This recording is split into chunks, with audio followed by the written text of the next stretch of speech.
Hello everyone, मैं हूं शशिकांत और आप सभी का स्वागत करते हैं अपने यूट्यूब चैनल जुक केम में, जहां पर आपको मिलती है deep study but in easy way.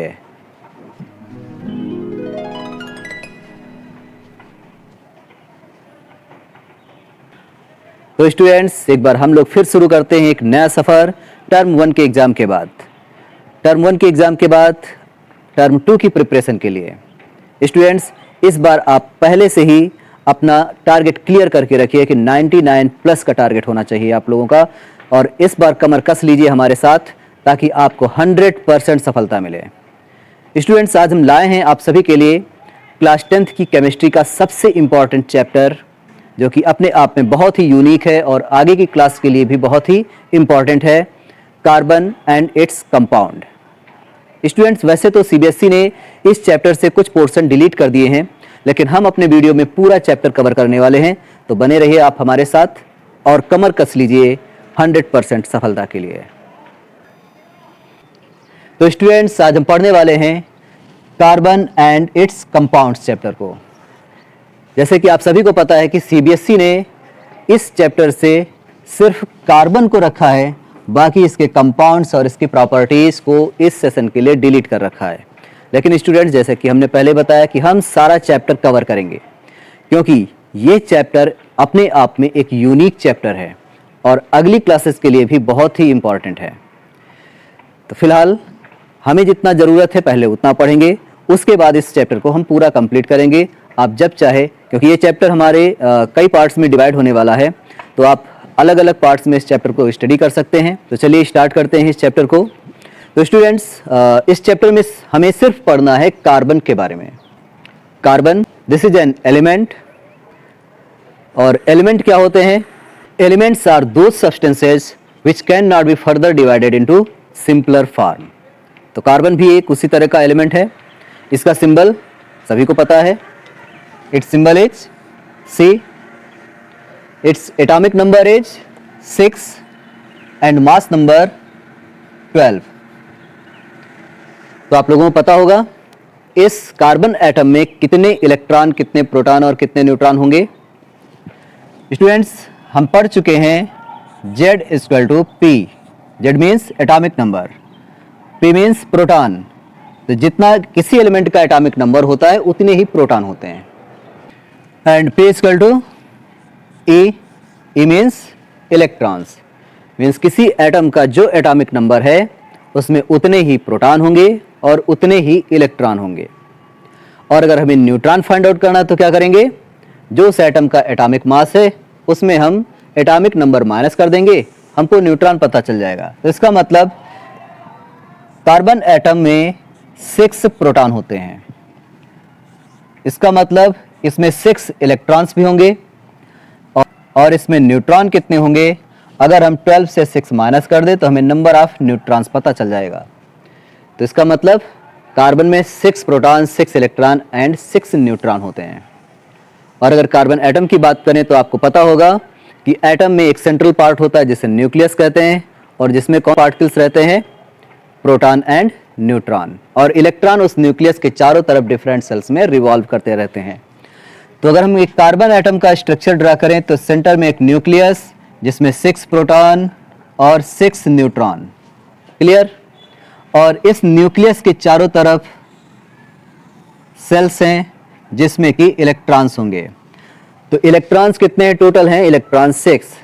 बोरबरी के अकॉर्डिंग फर्स्ट सेल में मैक्सिमम 2 इलेक्ट्रॉन रह सकते हैं, तो हम 2 इलेक्ट्रॉन्स ड्रा कर देते हैं। और सेकेंड सेल में मैक्सिमम 8 इलेक्ट्रॉन रह सकते हैं, लेकिन हमें इलेक्ट्रॉन फिल कितने करने हैं? 6। तो फर्स्ट में 2 कर दिया हमने, बाकी कितने बचे? बाकी बचे 4, तो 4 कर देते हैं। तो ये है एक कार्बन एटम। न्यूट्रॉन पर कैसा चार्ज? न्यूट्रल। और प्रोटॉन पॉजिटिव चार्ज, P से प्रोटॉन, P से पॉजिटिव, N से न्यूट्रॉन, N से न्यूट्रल। तो बिल्कुल क्लियर है, प्रोटॉन पर प्लस चार्ज होने की वजह से न्यूक्लियस में पॉजिटिव चार्ज होता है और इलेक्ट्रॉन पर नेगेटिव चार्ज होता है। तो ये है कार्बन के एटम का स्ट्रक्चर। स्टूडेंट्स, कार्बन एक बहुत ही यूनिक और बहुत ही यूनिवर्सल एलिमेंट है।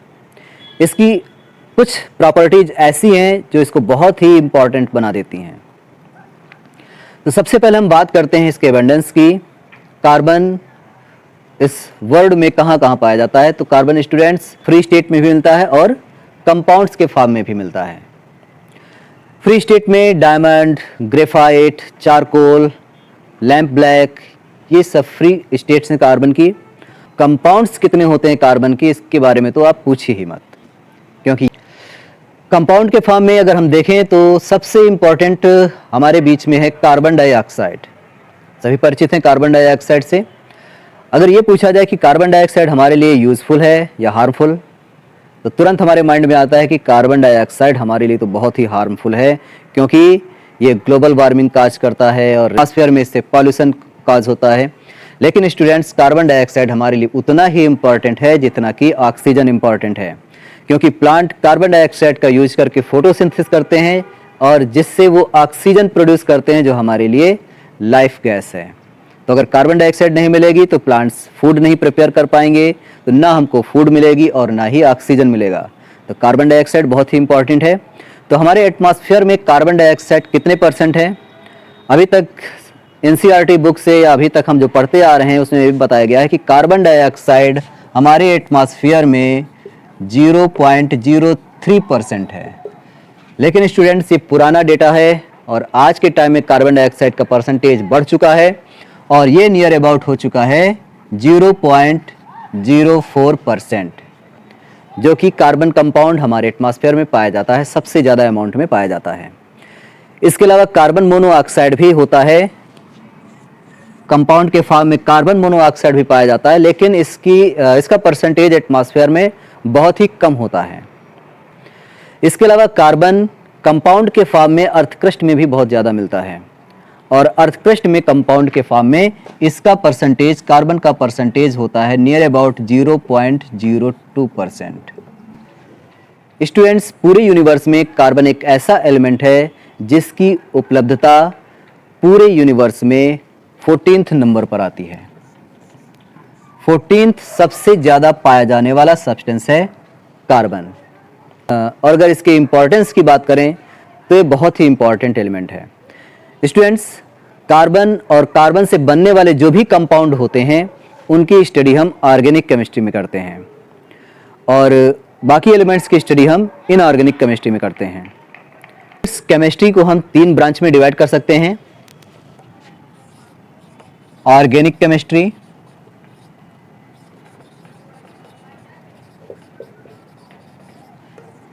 इनऑर्गेनिक केमिस्ट्री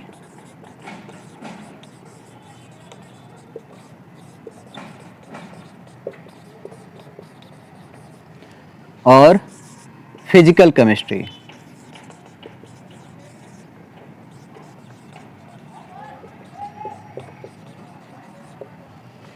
अभी आप क्लास 10th में सिर्फ साइंस पढ़ रहे हैं और आपको पता है साइंस के 3 पार्ट हैं, फिजिक्स, केमिस्ट्री एंड बायो।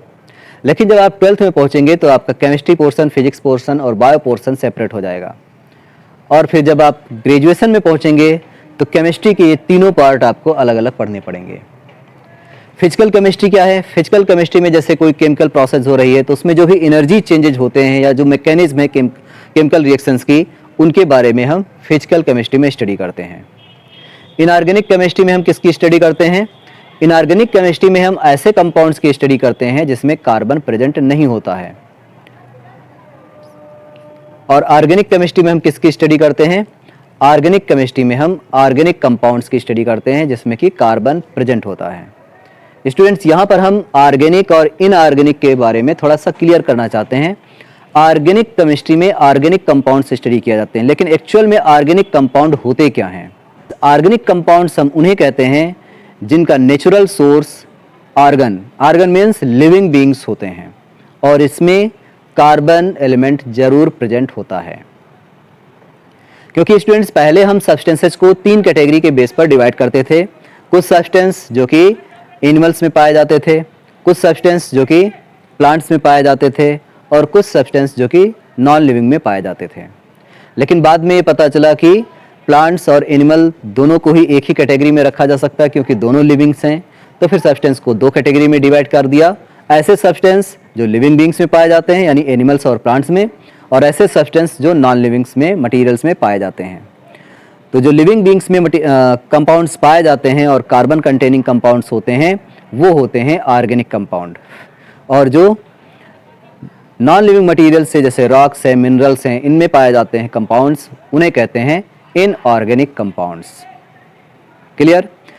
एक चीज़ और यहाँ पर क्लियर कर दें स्टूडेंट्स कि जो ऑर्गेनिक कंपाउंड होते हैं उनमें कार्बन कंपलसरी, कार्बन का प्रेजेंट होना कंपलसरी है, लेकिन इनऑर्गेनिक कंपाउंड्स में भी कार्बन हो सकते हैं। अब स्टूडेंट्स एक यहाँ पर इंटरेस्टिंग बात हम आपको ये बता दें कि अभी तक 118 एलिमेंट डिस्कवर किए गए हैं, जिनमें से एक एलिमेंट कार्बन और उसके कंपाउंड्स की स्टडी हम किस में करते हैं? ऑर्गेनिक केमिस्ट्री में।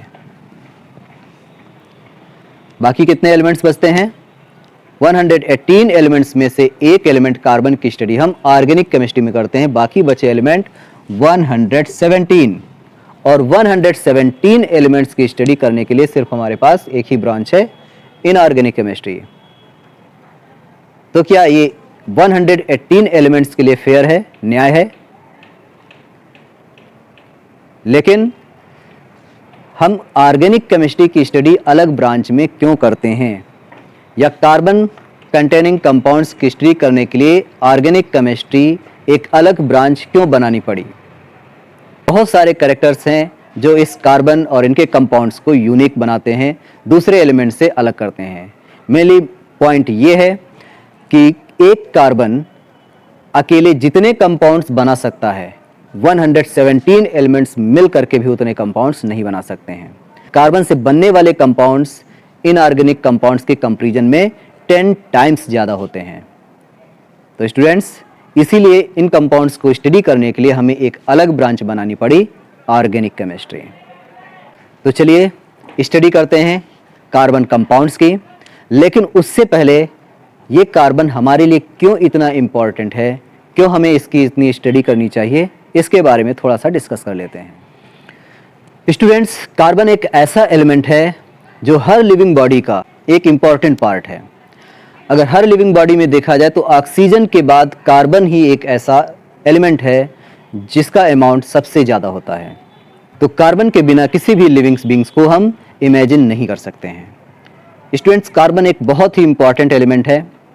सुबह उठने से लेकर के रात तक सोने तक हम जिन जिन सब्सटेंसेस, जिन जिन मटेरियल्स का यूज करते हैं, उनमें 90% मटेरियल्स ऐसे होते हैं जो कार्बन और उसके कंपाउंड्स के बने होते हैं। फॉर एग्जांपल आप देख सकते हैं, जैसे हम सबसे सुबह उठते हैं और सोप का यूज करते हैं, सोप भी एक कार्बन का कंपाउंड है। टूथब्रश यूज करते हैं, टूथब्रश प्लास्टिक का बना हुआ है, प्लास्टिक भी कार्बन का कंपाउंड है। हम चाय पीते हैं, चाय में शुगर, चाय में चाय की पत्ती पड़ी होती है, चाय में शुगर है, मिल्क है, चाय पत्ती है, इन सब में कार्बन प्रेजेंट होता है। न्यूज़पेपर पढ़ते हैं, न्यूज़पेपर जो भी पेपर है उसमें भी कार्बन प्रेजेंट होता है। हम पेन पेंसिल यूज करते हैं, पेंसिल में ग्रेफाइट जो पेंसिल की रॉड होती है वो भी कार्बन है। पेंसिल की जो लकड़ी है उसमें भी कार्बन प्रेजेंट होती है। इरेजर, उसमें भी कार्बन प्रेजेंट होता है। बुक्स, कॉपी, बैग, प्लास्टिक, ये सारी चीज़ें कार्बन की बनी होती हैं। जो भी फूड मटेरियल हम खाते हैं उसमें भी कार्बन प्रेजेंट होता है। कार्बोहाइड्रेट, फैट्स, प्रोटीन, विटामिन्स, इनमें भी कार्बन प्रेजेंट होता है। बहुत सारी मेडिसिन्स होती हैं जो कि कार्बन की कंपाउंड्स होते हैं। हर जगह स्टूडेंट्स आपको कार्बन और उसके कंपाउंड्स मिलते हैं, यानी ये हम कह सकते हैं कि कार्बन के बिना लाइफ पॉसिबल नहीं है। कार्बन की इंपॉर्टेंस हम आगे पढ़ते रहेंगे, लेकिन उससे पहले एक चीज़ बता दें, इसकी भी हिस्ट्री बहुत ही इंटरेस्टिंग है। एक साइंटिस्ट ने कार्बन की स्टडी करते हुए एक बहुत ही इंपॉर्टेंट थ्योरी दी थी जिसे कहते हैं वाइटल फोर्स थ्योरी, और उस साइंटिस्ट का नाम है बर्जीलियस।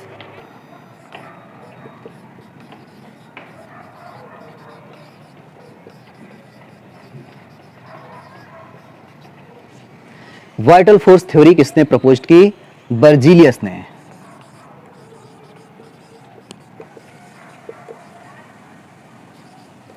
इन्होंने ये थ्योरी 1809 में प्रपोज की। बर्जीलियस जब कार्बन के कंपाउंड्स की स्टडी कर रहे थे तो उन्होंने ये पाया कि कार्बन कंपाउंड्स को हम लैब में प्रिपेयर नहीं कर सकते हैं। कार्बन कंपाउंड सिर्फ लिविंग बींग्स में ही पाए जाते हैं। क्यों लैब में प्रिपेयर नहीं कर सकते हैं? क्योंकि कार्बन कंपाउंड्स को प्रिपेयर करने के लिए एक स्पेशल टाइप की एनर्जी चाहिए, और ये स्पेशल टाइप की एनर्जी लिविंग बींग्स में होती है, और इसी एनर्जी की वजह से वो अलाइव रहते हैं, और उस एनर्जी को उन्होंने कहा वाइटल फोर्स। और ये क्लियर किया कि कोई भी ऑर्गेनिक कंपाउंड्स हम लैब में प्रिपेयर नहीं कर सकते हैं, क्योंकि उसको वाइटल फोर्स की ज़रूरत होती है, और वाइटल फोर्स सिर्फ कहाँ होती है? लिविंग बींग्स में। इसलिए ऑर्गेनिक कंपाउंड सिर्फ लिविंग बींग्स में बनाए जा सकते हैं, और लोग काफ़ी टाइम तक उनकी बातों पर भरोसा करते रहे। लेकिन इंटरेस्टिंग बात यह है कि उनके एक शिष्य थे, उनके ही स्कॉलर थे, फ्रेडरिक वोलर।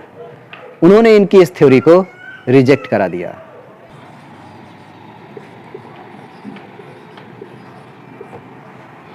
फ्रेडरिक वोलर, जो कि बर्जीलियस के ही स्कॉलर थे, उन्होंने वाइटल फोर्स थ्योरी को 1828 में रिजेक्ट करा दिया, क्योंकि वाइटल फोर्स थ्योरी के अकॉर्डिंग बर्जीलियस ने बताया था कि हम ऑर्गेनिक कंपाउंड्स को लैब में प्रिपेयर नहीं कर सकते हैं। लेकिन 1828 में वोलर ने, जो कि उनके ही स्कॉलर थे, उन्होंने लैब में एक ऑर्गेनिक कंपाउंड्स प्रिपेयर करके दिखा दिया। उन्होंने क्या किया? वो एक बार लैब में अमोनियम साइनेट को हीट कर रहे थे।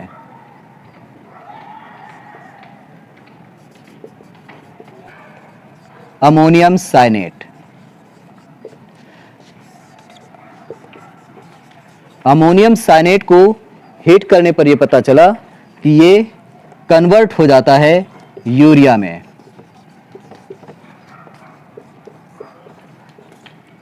This is urea. और अमोनियम साइनेट एक पॉइजनस सब्सटेंस है, जो कि किसी लिविंग बींग्स का पार्ट नहीं हो सकता है। ये एक इनऑर्गेनिक कंपाउंड है, जबकि यूरिया लिविंग बींग्स का एक एक्सक्रीटरी सब्सटेंस है, जो कि लिविंग बींग्स के अंदर प्रोड्यूस होता है। ये एक ऑर्गेनिक कंपाउंड है।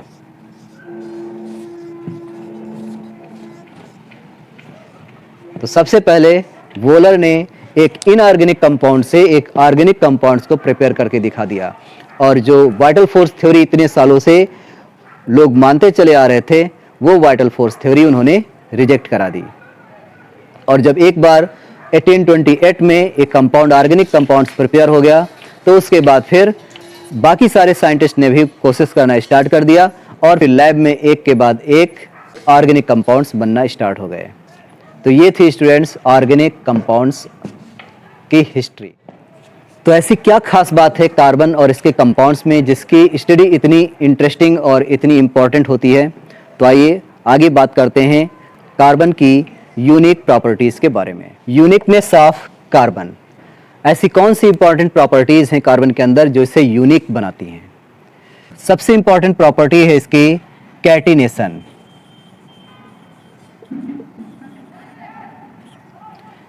कैटिनेशन क्या है? पहले हम सारी प्रॉपर्टीज लिख लेते हैं, उसके बाद फिर एक एक करके डिस्क्राइब करते हैं। कैटिनेशन, टेट्रावैलेंसी,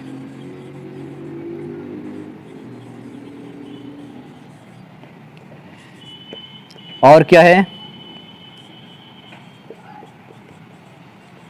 टेट्राहीड्रल स्ट्रक्चर,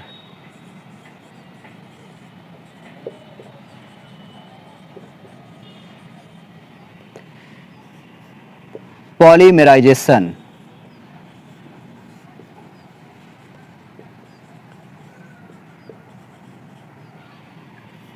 और आइसोमेरिज्म।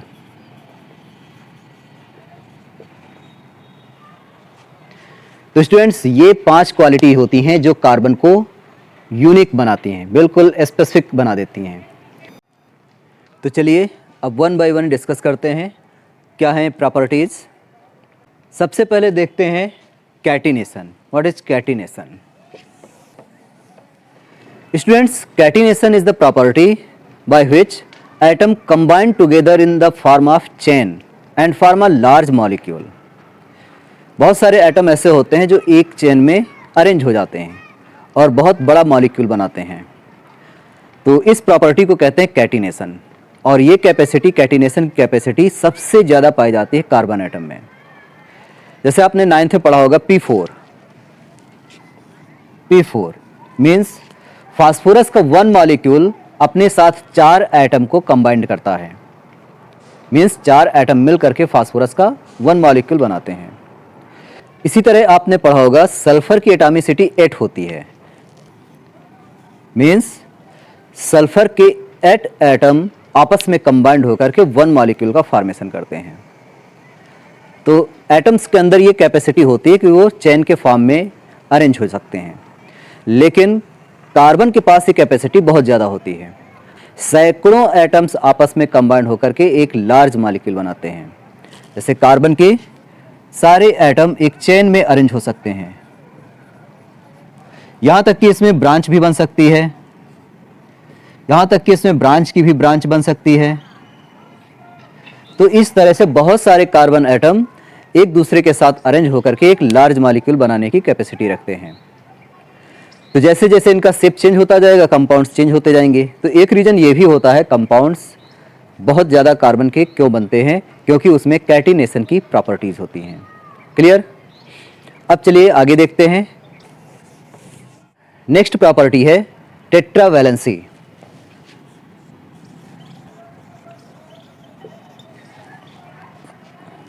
तो टेट्रावैलेंसी भी समझते होंगे। टेट्रा मीन्स 4 और क्या है वैलेंसी, यानी कार्बन एक ऐसा एटम है जिसकी वैलेंसी 4 होती है। इस वजह से कार्बन के कंपाउंड्स बहुत ज़्यादा संख्या में पाए जाते हैं।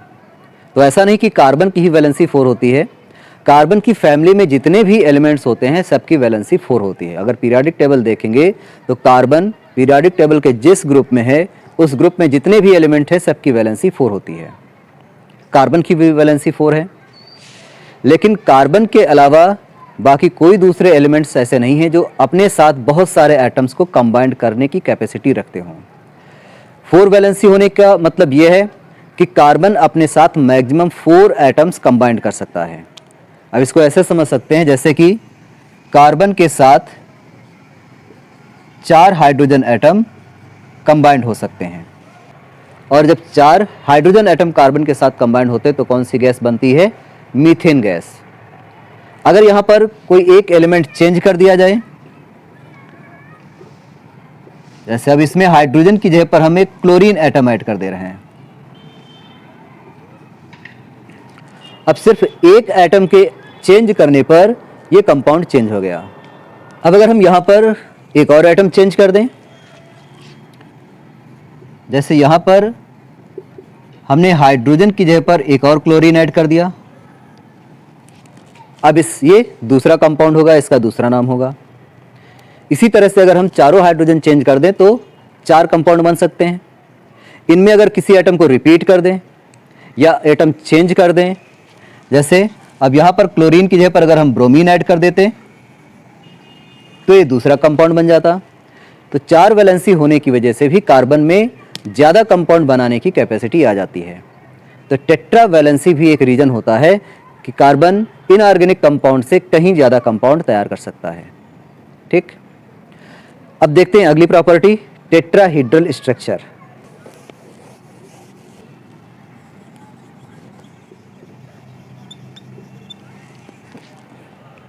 ये टेट्राहीड्रल स्ट्रक्चर क्या है? जैसे कि आपने देखा कि कार्बन अपने साथ 4 एटम्स कंबाइंड कर सकता है। जैसे मीथेन में कार्बन के साथ 4 हाइड्रोजन अटैच हो जाते हैं, उसी तरह से एक हाइड्रोजन की जगह पर कार्बन भी अटैच हो सकते हैं। क्लियर? अगर ये एटम कार्बन की चारों तरफ अटैच होते हैं तो आप कंसीडर करिए, यहाँ तो हमने बॉन्ड के थ्रू दिखा दिया, लेकिन एक्चुअल में कार्बन का एटम कैसा होगा? ये एक स्फेरिकल एटम है, बहुत ही छोटा सा, और उसके साथ दूसरे कार्बन एटम उसके चारों तरफ अरेंज हैं। तो जब एटम एक दूसरे के पास में आते हैं तो उस एटम्स के बाहर क्या होते हैं? उनके आउटर सेल्स में होते हैं इलेक्ट्रॉन्स, और इलेक्ट्रॉन्स पर कैसा चार्ज होता है? Negative charge. तो जब एटम पास पास आते हैं तो उनके इलेक्ट्रॉन्स एक दूसरे को रिपेल करते हैं, क्योंकि सेम चार्ज में रिपल्सन फोर्स होता है। तो इलेक्ट्रॉन्स एटम्स के एक दूसरे को रिपेल करते हैं, मीन्स एटम एक दूसरे को रिपेल करते हैं। तो जब इस छोटे से कार्बन एटम के चारों तरफ दूसरे एटम्स अरेंज होंगे तो ये एक दूसरे को रिपेल करेंगे, और रिपल्सन फोर्स की वजह से ये एटम कुछ ऐसे मैनर में अरेंज हो जाएंगे कि इनके बीच मैक्सिमम डिस्टेंस होगी, तो जैसे इस डायग्राम में आप देख रहे हैं, इस तरह से कार्बन के साथ एटम अरेंज नहीं होते हैं, क्योंकि हर एटम के बीच में maximum distance means equal distance होनी चाहिए। जबकि यहाँ पर आप देख रहे हैं कि इस कार्बन और इस कार्बन के बीच में 90 डिग्री का डिस्टेंस है, ठीक, और इस कार्बन और इस कार्बन के बीच में 180 डिग्री का एंगल बन रहा है। तो कार्बन के एटम ऐसे अरेंज होंगे कि सबके बीच में इक्वल डिस्टेंस हो। तो अगर 3 डायमेंशनल आप इमेजिन करेंगे तो आपको समझ में आएगा। जैसे सेंटर में कार्बन इस तरह से है, तो एक कार्बन अगर ऊपर के साइड में अरेंज हुआ तो दूसरा कार्बन यहाँ नीचे की साइड में अरेंज होगा। तीसरा कार्बन इधर ऊपर की तरफ आएगा। अब ऊपर की तरफ हम ड्रा नहीं कर सकते, तो इसको हम ऐसे ड्रा कर देंगे। और एक कार्बन वो पीछे की तरफ जाएगा। अब बोर्ड के अंदर भी हम नहीं ड्रा कर सकते, तो पीछे की तरफ जाएगा, तो इसको हम ऐसे ड्रा कर देते हैं, ठीक। तो ये जो मैनर बना, अब इसमें जो कार्बन एटम्स हैं उनके बीच नियर अबाउट 109 डिग्री का एंगल पाया जाता है। जितने भी कार्बन एटम होंगे उनके बीच 109 डिग्री का एंगल होगा। तो ये जो शेप बनकर के सामने आ रहा है, इसे हम कहते हैं टेट्राहीड्रल स्ट्रक्चर। अगर इनके टर्मिनल्स को हम ड्रा कर दें तो जो एक सॉलिड शेप बनेगा वो सॉलिड शेप होगा टेट्राहीड्रल स्ट्रक्चर। तो कार्बन अपने साथ जब एटम्स को कनेक्ट करता है, अटैच करता है, तो वो टेट्राहीड्रल मैनर में एटम्स को अरेंज करने की कोशिश करता है।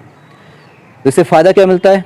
इससे फ़ायदा ये मिलता है कि इस कंडीशन में एटम्स के बीच में डिस्टेंस मैक्सिमम होती है, जिससे एटम्स के बीच का रिपल्सन फोर्स रिड्यूस हो जाता है।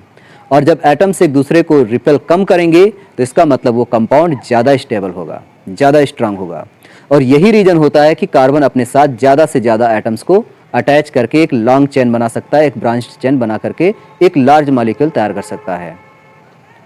तो ये टेट्राहीड्रल मैनर, बाकी दूसरे भी एटम्स बना सकते हैं, ऐसा नहीं बना सकते हैं, लेकिन 4 वैलेंसीज, टेट्राहीड्रल मैनर और कैटिनेशन, ये सारी प्रॉपर्टीज़ हर एटम में बराबर नहीं होती है। ये कार्बन में सबसे ज़्यादा होती है, ठीक। तो एक रीज़न ये भी हो सकता है कि कार्बन इनऑर्गेनिक कंपाउंड से ज़्यादा कंपाउंड्स बना सकते हैं, क्योंकि वो टेट्राहीड्रल मैनर में अरेंज होकर के कंपाउंड को स्टेबिलिटी प्रोवाइड कर सकते हैं। क्लियर? चलिए अब देखते हैं नेक्स्ट प्रॉपर्टी, आइसोमेरिज्म।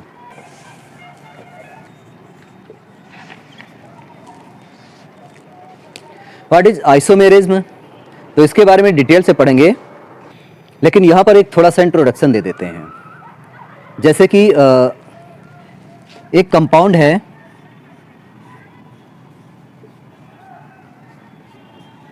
इसमें 2 कार्बन एटम हैं जिनके साथ ये हाइड्रोजन एटम अटैच है और एक साइड में OH ग्रुप अटैच है, ठीक। अब अगर इस कंपाउंड का मॉलिक्यूलर फार्मूला लिखें, स्टूडेंट्स मॉलिक्यूलर फार्मूला क्या होते हैं? Molecular formula is that by which we know how many atoms combine together and form one molecule.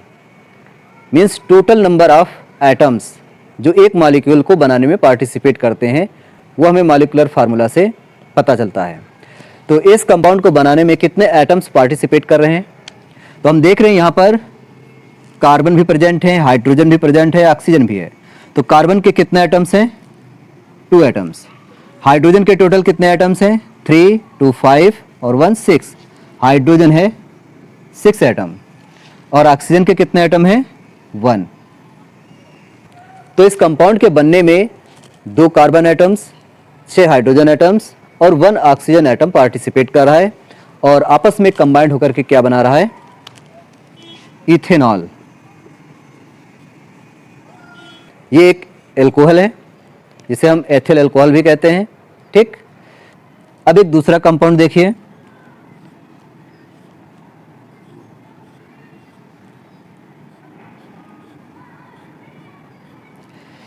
यहां पर कार्बन ऑक्सीजन के साथ और ये ऑक्सीजन फिर कार्बन के साथ अटैच है और इन कार्बन के साथ हाइड्रोजन अटैच है। क्लियर? इस कंपाउंड का नाम क्या होगा? ये होगा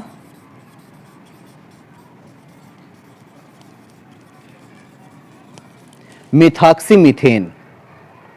अब यहां पर देखते हैं कितने कार्बन एटम हैं। 2 कार्बन एटम्स, 3 हाइड्रोजन इधर, 3 हाइड्रोजन इस साइड में, टोटल 6 हाइड्रोजन एटम्स और 1 ऑक्सीजन, 1 ऑक्सीजन।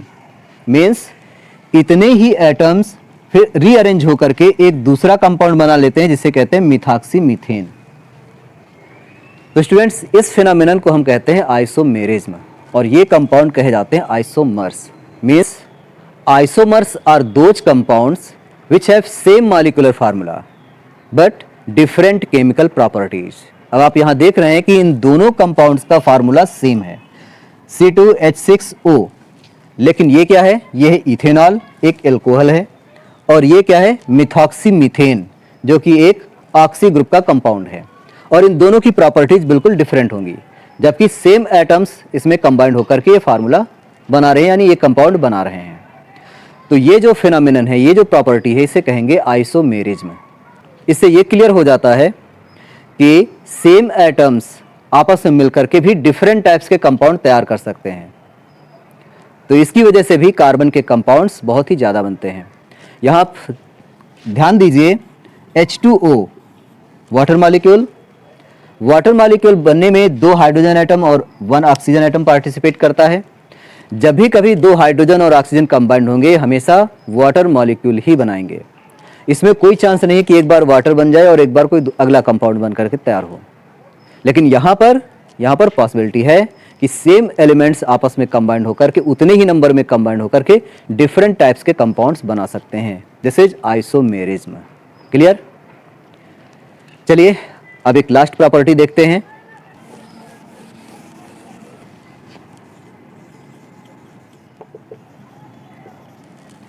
पॉलीमराइजेशन। पॉलीमराइजेशन क्या है? इसको स्टूडेंट्स तुम लोगों ने क्लास 8 वगैरह में पढ़ा होगा, लोअर क्लासेज में। पॉलीमर्स कुछ ऐसे कंपाउंड्स होते हैं, देखिए आपको पता होगा कि जब एटम्स एक डिफिनिट रेशियो में आपस में कंबाइंड होते हैं तो बनाते हैं मॉलिक्यूल्स। क्लियर? जैसे कि वाटर मॉलिक्यूल, जिसमें कि 2 हाइड्रोजन एटम, 1 ऑक्सीजन एटम मिलकर के एक मॉलिक्यूल बनाता है। अमोनिया NH3, जिसमें 1 नाइट्रोजन, 3 हाइड्रोजन आपस में मिलकर के एक मॉलिक्यूल बनाते हैं। ठीक इसी तरह से जब मॉलिक्यूल आपस में अरेंज होते हैं और एक लॉन्ग चेन का कंपाउंड्स तैयार करते हैं, और वो लॉन्ग चेन जो बनती है वो एक मॉलिक्यूल की तरह बिहेव करती है, तो इस प्रोसेस को हम कहते हैं पॉलीमराइजेशन। जैसे कि मान लेते हैं ये एक मॉलिक्यूल है, किसका? एमिनो एसिड का।